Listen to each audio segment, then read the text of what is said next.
It's Liam Conway from Greenfields Energy Group.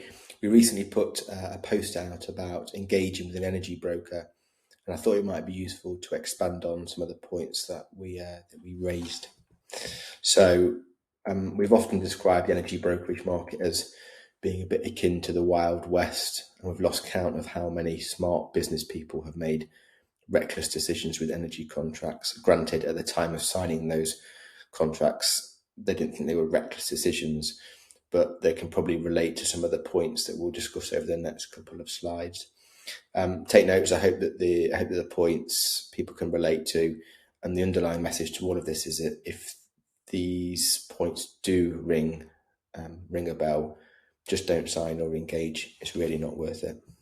So watch out for constant badgering. Look out for relentless phone calls and emails and pressure to sign either a letter of authority or a contract.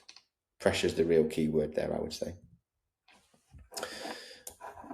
Keywords, phrases, and indeed red flags. There's a fine line between urgency and harassment. We do work in a market where at times time limits and time constraints are quite tight. Often for fixed contracts, you may only have a day to return them. However, there's a fine line between urgency and constant harassment and bombardment, in our opinion. Look out for these key phrases. There's no other option. The markets are going up tomorrow. You need to sign. The offer will be pulled. It will cost you. Phrases like that. Be mindful. How did you get talking in the first place? So if a broker has relentlessly cold called you for months, and in some cases probably years, and you've just given in and engaged with them to sort of get them off the phone or get them off your back, what are you hoping for? Now that might sound like a really obvious thing for most businesses, but I've heard it so many times where people just said, "Oh, we signed a letter of authority to get them off our back." What good do people think is going to come from starting a relationship in that manner? Have they added value ahead of time? So that could be a bit of maybe free consulting, free advice. Maybe they've got on a call with you to talk about a particular problem that you're facing, or they've met you face to face ahead of shoving a contract down your neck. Have you attended a webinar or a seminar that they have put on? Has that been supported by a trade association, something like that? Has it come via a recommendation or a referral? And do they work with others that you know, not just taking some glossy case studies as I promise we're great? Actually go and speak to people that they work with, and ideally people you probably know as well. How are you working together? Is communication only over the phone or behind complicated emails? I'm really talking here about sort of glorified call centers, essentially.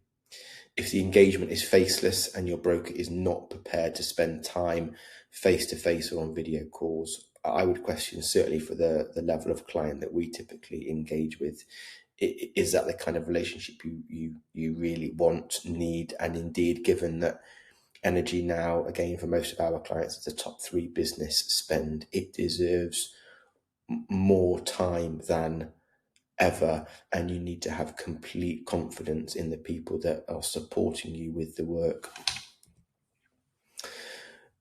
We'd always advise thinking of the relationship in the same way that you would with any other professional service: accountant, solicitor, bank, finance partner. It should be a professionally led engagement, and again, I stress that particularly for the level of clients that we work with. Think twice. There's no turning back once you've signed. That is a really key point. Once a contract is signed, good, bad, ugly, or indifferent, there's nothing you can do to get out of that contract. And therefore, particularly given the market that we're in, I think it deserves more due diligence than ever. A sort of a bit of a shameless sales plug at the end. We're all about people and relationships.